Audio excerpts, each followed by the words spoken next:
ఏ పురాతన భారతీయ విశ్వవిద్యాలయం ఆసియా నలుమూలల నుండి విద్యార్థులను ఆకర్షించింది?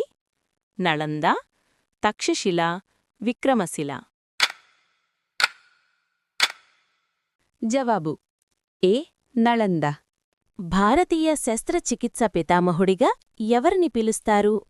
చరకుడు, సుశ్రుతుడు, ఆర్యభట్ట. జవాబు బి. సుశ్రుతుడు.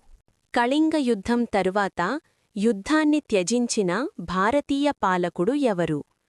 చంద్రగుప్త మౌర్యుడు, అశోకుడు, హర్షుడు. జవాబు బి.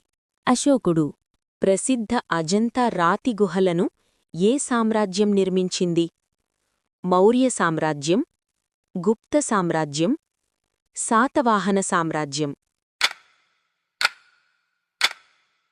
జవాబు సి. శాతవాహన సామ్రాజ్యం. పాటలీపుత్రగా ఒకప్పుడు పిలువబడిన భారతీయ నగరం ఏది? పట్నా, ప్రయాగ్రాజ్, గయా. జవాబు ఏ. పట్నా.